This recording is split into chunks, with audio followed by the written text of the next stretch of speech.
I'm going to talk about God today, but I heard something this morning on Super Soul Sunday for Oprah, and this guy just put this in words so well, and I want to share it with you because I think it's truth with a capital PH.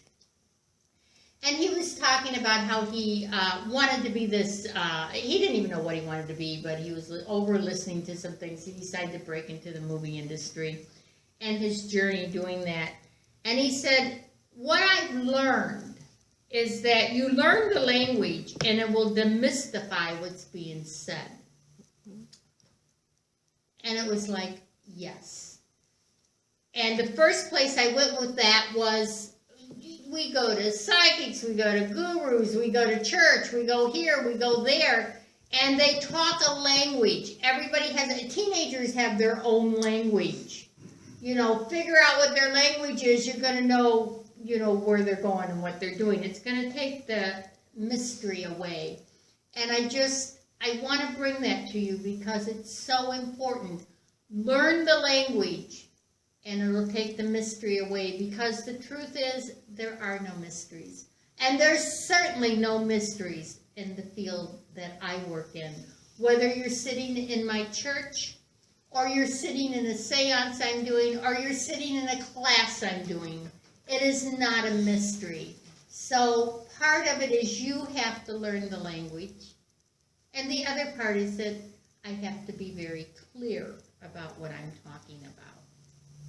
So if you only use God as a sideline accent in your life, then don't expect mainline events. It's pretty simple.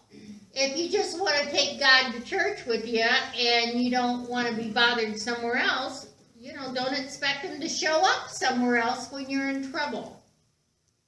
Because you won't know how to do that. It's not that God really doesn't show up.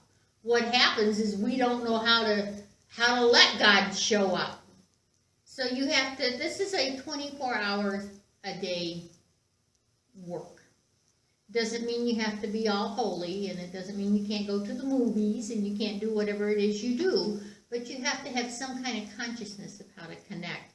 Oftentimes, people use meditation to connect with God. It's an excellent connection. Everybody can meditate. I hear a lot of people thinking they cannot meditate, but you can meditate. Think of the last time you were mad at somebody and all the conversation that went on in your head. How you should have said this, and I'm going to say that, and he did this, and I'm going to do this, and she did that. Oh, we meditate. So you have to train your mind. We have very little control over our thoughts. But meditation is a tool that you can use to bring God in your life instantly. When I'm doing a reading up here, I can't say to you, wait a minute, I've got to light a candle and I have to center myself. You can't go to your boss and tell him that for sure. He wants you to do a paper, he wants you to do a project. You have to do it because that's what he said. So you have to learn how to center yourself to focus to get the job done. One tool that is used is meditation. But if you have to be dramatic about it and light a candle and go off for 3 hours to meditate, then I'm going to ask you who's doing the meditation, you or the candle.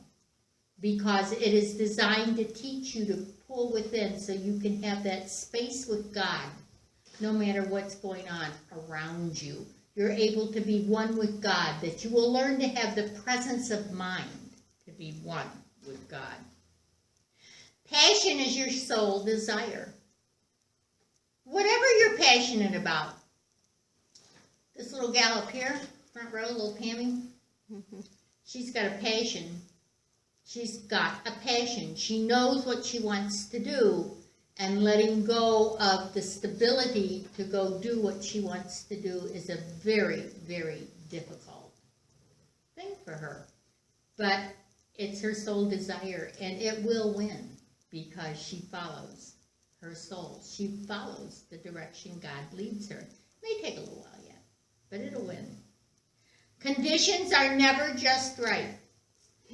People will delay action until all factors are favorable. Everything, Everything is in the right condition. Conditions are never always right. When the door opens, walk through it. See what happens. Kindly words, sympathizing attention, watchfulness against wounding others' sensitiveness. These cost very little, but they are priceless. Share your kind words. Jesus shared kind words. He was a kind man. Sympathize. Sympathize with others. Listen to their story. That doesn't mean you take it home with you. It just simply means you give them the time to talk, the time to hear them. And watch against wounding others. People are sensitive. When you come to church, you're open because you want to hear what's being said. You don't expect me to go racing into your heart and saying terrible things to you. That would hurt you. If you want to talk over a problem, you're open. So we have to be sensitive to other people's sensitivities and work with their sensitivities to do what needs to be done and to help them. It doesn't cost us anything, and the price, the value of that is priceless. So that's something that takes a lifetime to work on, by the way. And candles lose nothing by lighting other candles. In our church, periodically we do candle lighting, and I'll start out with the candle, and Donna will take my candle, I'll light it, and exchange it, and then she'll light another candle, then another candle lights another candle, and it's just very symbolic of how we light the world that we walk into every day. And how you and I spend our days is how we spend our lives. You don't like your life, change how you spend your day. Keep it real simple. Keep it on a daily basis. If you change what you do today, your life will change down the road. That's how it works. Jesus didn't like what he was doing. He left and went somewhere else and did what he was doing somewhere else. Opportunity is missed by most people because it's dressed in overalls and it looks like work. It's the truth. You want this opportunity. You're looking for an opportunity. Spirit gives you opportunity, and then you don't want to work for it. You can't start out on top. I guess some people have, but most people don't. You start out small, and you work your way up. Opportunity is given to you fairly often, but nobody's going to walk the path to make you successful. And when you do something for someone else that they should be doing themselves, you both stay stuck. When your child learned how to tie a shoe, you didn't tie his shoes anymore for him. Because if you did, he wouldn't want to tie his own shoes, and you'd be busy tying their shoes, and you couldn't do what you needed to do. I have little stairs for my dog to get up on the bed. And she can do it, and she does it all the time. And if there's something on that bed that she wants, I'm here to tell you she's right there. She hops those stairs and gets on the bed. But then she'll get, when nothing much is going on, she wants me to pick her up and put her on the bed.